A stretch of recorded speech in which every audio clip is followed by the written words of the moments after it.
Occidente sobre los problemas de la salud mental los encontramos en la literatura sagrada. En el libro de Daniel del Antiguo Testamento se relata de la locura de Nabucodonosor, castigado por su soberbia con la locura, la pérdida de razón, la que por cierto se interpreta como vivir y comer como los animales. Las culturas más complejas atribuían la locura a los dioses, las más primitivas a los demonios o fuerzas naturales. Es por esto que en particular las convulsiones súbitas eran un atributo por personas elegidas por los dioses.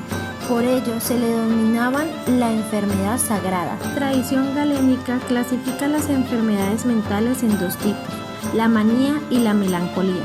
La primera se producía por un exceso, bien sea del humor sangre o de la bilis amarilla, y se manifestaba con alucinaciones, mientras que la melancolía se originaba de un exceso de bilis negra y su principal manifestación sería la depresión. Hipócrates crea la teoría humoral. Él pensaba que el cerebro originaba nuestras sensaciones y sentimientos, era el centro de la inteligencia, y que los trastornos psicológicos se originaban por causas naturales. Aristóteles asume los conceptos hipocráticos, mientras que Platón consideró que los trastornos mentales eran en parte éticos y en parte divinos, y podían clasificarse en proféticos, rituales, poéticos y eróticos. Para la Edad Media se consideraban a los enfermos como personas endemoniadas, y para salvar sus almas los torturaban y los quemaban en la hoguera. Se encerraban a los pacientes y prisioneros en las mazmorras encadenados. La función del cristianismo a finales del imperio aparece en los primeros hospitales administrados por las matronas cristianas, como expresión de la caridad y compasión con el doliente, pero no se le permitía alterar los designios divinos, por lo tanto, no estaban destinados a curar a los enfermos, sino a brindarles el apoyo espiritual y también físico en tanto se define su voluntad divina. Para el Renacimiento llega Juan Luis Vives, el cual niega el origen sobrenatural de la locura, y junto a otros autores destacan y deciden aspectos importantes de la mente humana, como la memoria, inteligencia o sentido común. Se empieza a hacer disecciones para lograr ser un buen naturalista, huyendo de las ideologías de la Iglesia. Durante el siglo XV se comienza a construir en Europa establecimientos para el internamiento de personas que presentan síntomas que hoy definimos como trastornos mentales. El de Valencia, 1409, España es el primer país de Europa en mantener sin cadenas a los internos en el manicomio de Valencia. En 1643 que se crea el primer hospital acondicionado para enfermos mentales, el asilo de Bedlam en Londres. A principios del siglo XVIII la ciencia comienza a profundizar en la psique humana, apareciendo los primeros exploradores del cerebro, definiendo las estructuras anatómicas del mismo y basándose en sus hallazgos descubren los trastornos relacionados con estas estructuras. Dr. Herlich Stahl divide las enfermedades psiquiátricas en dos grupos: las simpáticas, en las que existe daño en algún órgano, y la patética, las cuales no presentan una lesión orgánica. Pinel clasificó las enfermedades mentales en 4 tipos: manía, melancolía, idiosía y demencia. Explicó que su origen podría ser por herencia e influencias ambientales.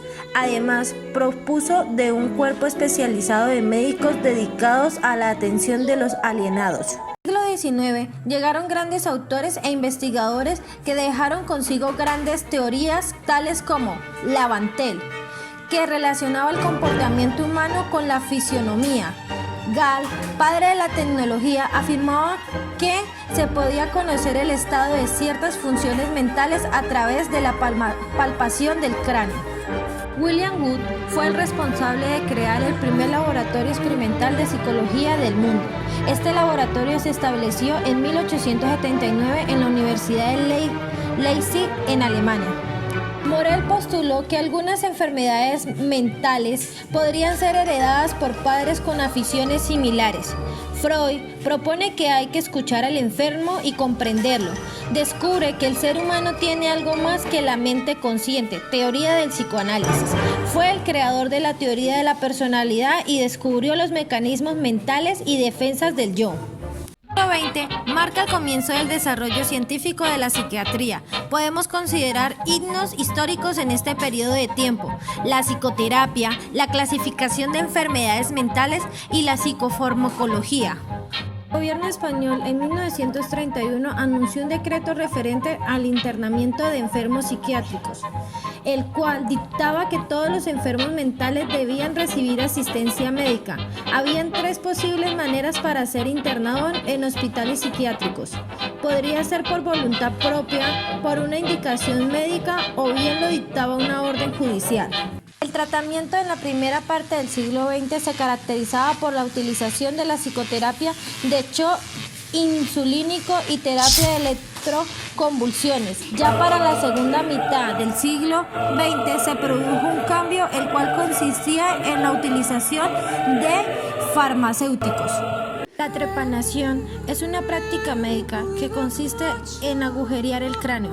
Es considerada como una de las técnicas quirúrgicas más antiguas que se conocen.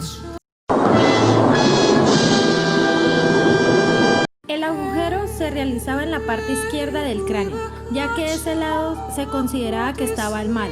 Con el paso del tiempo y la evolución de la ciencia médica, la trepanación cayó en desuso y fue seguida por la lobotomía. En el año de 1935, el neurocirujano y psiquiatra portugués António Egas Muniz realizó una intervención quirúrgica que la llamó leucotomía. Querían realizar 2 agujeros en la parte frontal del cráneo e inyectar alcohol directamente en el lóbulo frontal del cerebro a través de ellos. Años más tarde, esta práctica había pasado a llamarse lobotomía y su popularidad en el mundo de la psiquiatría hizo que Egas Muniz ganase el Premio Nobel de Medicina en el año 1949. Esta se dejó de practicarse en los años 70.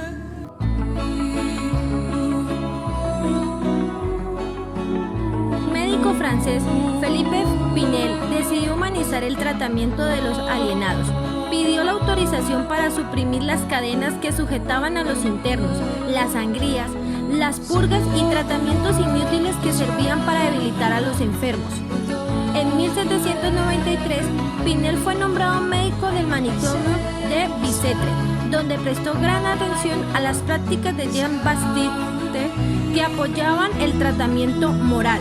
A ello, recurrían a fines terapéuticos a la parte de su razón que no estuviese perturbada. El tratamiento moral es un procedimiento que aboga por un trato humanitario para los pacientes mentales con la abolición del maltrato. Conciencia es la capacidad del espíritu humano de reconocerse a sí mismo y de darse cuenta de lo que experimenta. Es el conocimiento que una persona tiene acerca de sus actos y de su propia existencia.